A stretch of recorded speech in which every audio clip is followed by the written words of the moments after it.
Ladies and gentlemen, welcome to this channel. I am really asking myself a very simple question.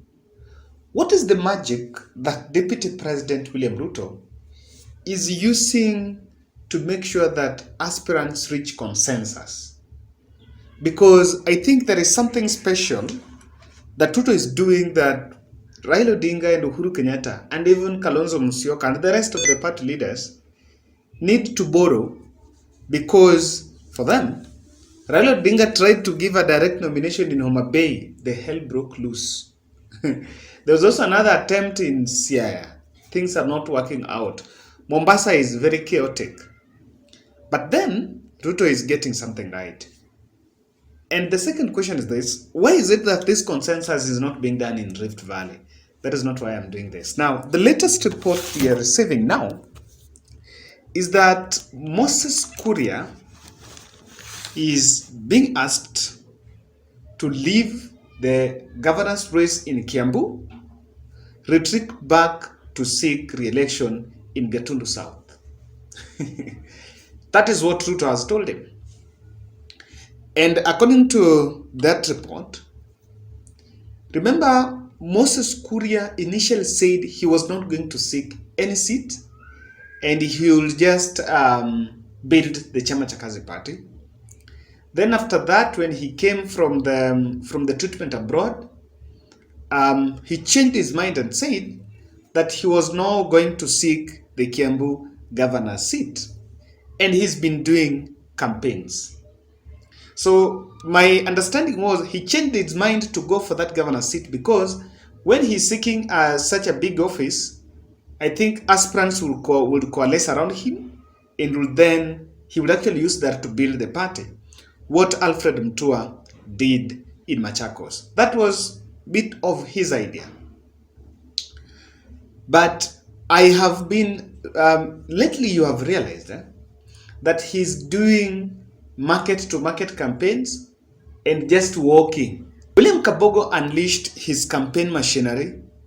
Wamatangi is also showing might by what he has to campaign. But Moses Kuria is not promising. And there are rumors that he's not really well. He doesn't have the capacity and the capability to campaign.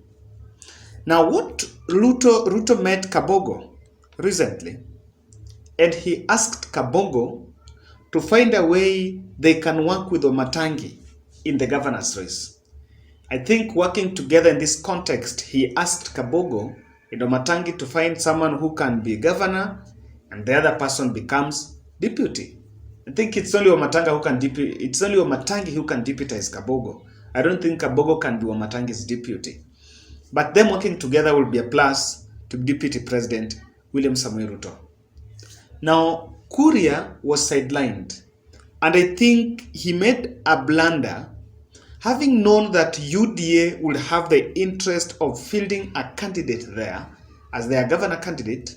Moses Kuria would have shifted to the Senate race, and Ruto would easily ask that the UDA aspirant there to go and seek parliamentary re-election. But then it seems things are now going to be organized in Kiambu. Na mtu anasema ni kupangwa. Na kuna kupangwa kweli.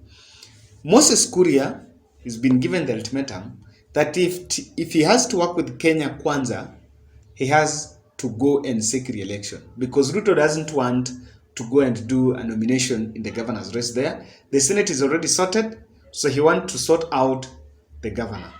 Ladies and gentlemen, in this video, I want to explain to you from where I'm seated, the long shot in this move, what Ruto wants to achieve, because if you look at it critically, he's simply trying to cut off the legs of Moses Kuria, or he wants to demote him. But will he accept? I want to say Moses Kuria do not have any option but to take whatever is at the table. Kindly, if you're watching this video and you have not yet subscribed, I want to humbly request you, subscribe to our channel, click the notification bell, just the bell above the subscription button, And also, more importantly, give us your feedback. Why do you think Kuria is being asked to go back to Gatundu South? Let me expose for you Ruto's script first. Before even Moses Kuria went to Kenya Kwanza, Kimani Ichungwa was tasked to make sure first that all the MCAs, majority of the MCAs in Gatundu South, come and join Kenya Kwanza. That was a plan to coalesce Moses Kuria to join. And then those MCAs will be used as the tag, as the trap for him to go and seek that re-election. And remember, even his coming, I analyzed here, that life in Kenya Kwanza for him will not be very easy. It will not be a walk in the path. Now, this is what is happening. Kuria is being asked to go and seek that election because, one, he did not have the financial capacity to campaign. Remember Michael Waikenda, the guy who used to work in the State House, and he resigned to go and join Chama cha Kazi. The plan was for Michael Waikenda to go and seek the Senate seat. But in that move, he was also one of the person that was supposed to finance Moses Kuria. I captured this. Somebody might be asking, where are you getting this information? I captured this from Wahome Tuku social media page. And he's been publishing these dossiers around Moses Kuria. So what happened? Ruto managed to field the candidate there because the agreement, what Waikenda was expecting, is that Moses Kuria would negotiate that if they're working with UDA, then the Chama cha Kazi get the Senate seat and maybe the governor seat. That's what the initial plan. But I think the bargaining power of Moses Kuria in that alliance was a bit down for some obvious reasons. Now that Waikenda withdrew and did not support Moses Kuria. And again, another option or another plan that Moses Kuria would use to get funds was through the Chama cha Kazi aspirants. But remember, he only garnered, I think he only got around 29 aspirants.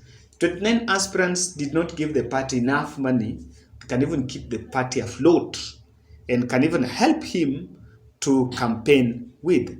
So if you look at it critically, Ruto managed to control Moses Kuria. First, engineering the low turnout of aspirants at Chama cha Kazi. That is the first thing that happened. And then after that, Kuria was left with shell of a party that only had 29 aspirants. Ladies and gentlemen, that would not be enough to keep his political campaigns afloat. In fact, even the secretariat of Chama cha Kazi is not well funded. Number two, where Ruto has demoted Moses Kuria is because he doesn't trust Kuria. And for this, I want to give him this benefit. Because Kuria is not the kind of a person that you can say is fully behind him. Remember, he just came in 2 months, I think a month ago, but for the last 8 months, he had left the party, formed his Chama cha Kazi, and was seemed to be, even at one point, was supporting the president and Raila Odinga. Now, if he was to be trusted as a key person and be given that governor seat, and that is a very critical seat that William Ruto is looking at, is targeting, there is a likelihood that Moses Kuria will even work with Ruto's competitors. So that is why I want to believe that he is not being rewarded. And let me tell you, there is something that is called managing expectations. Is in the standard of Kimani Ichungwa, Alice Wahome, Rigathi Gachagua, Ndindi Nyoro. He is in that level.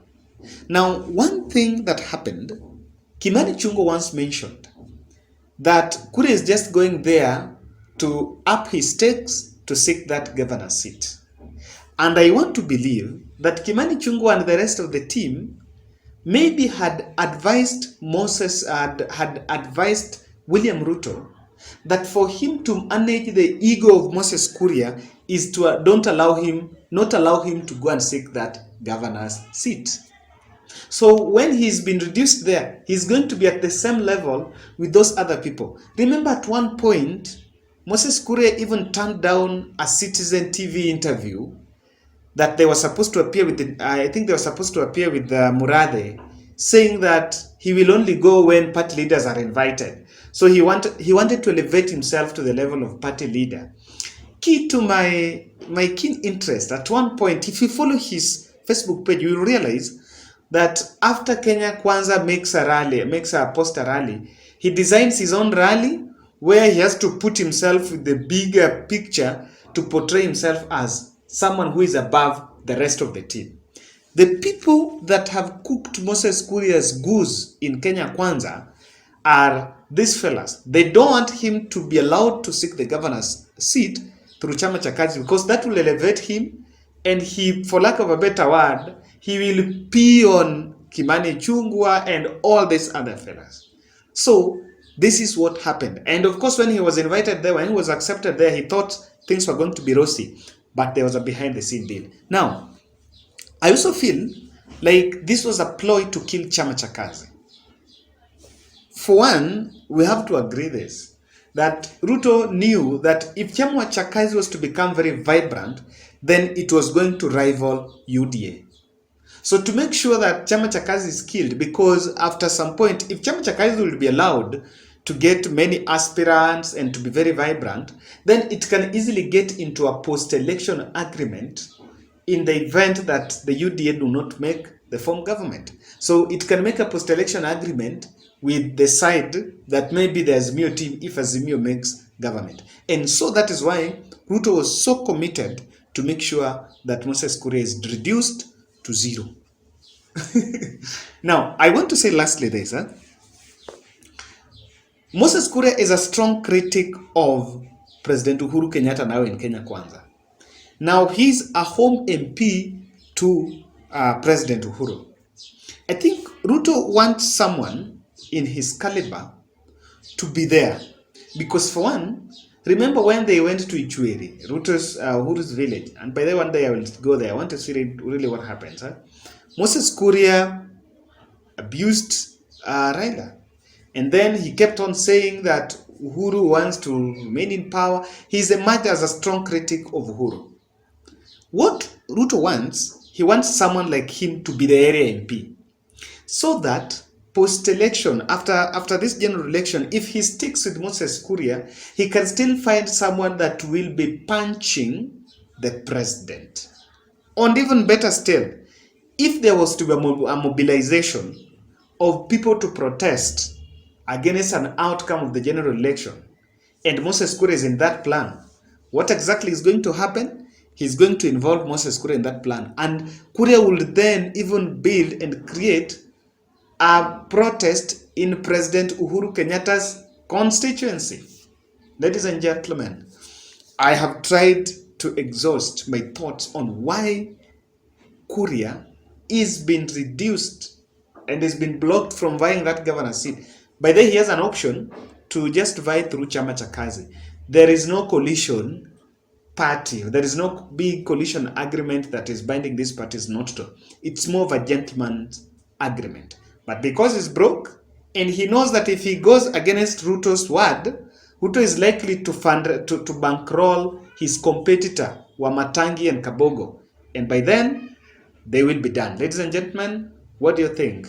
That's my analysis.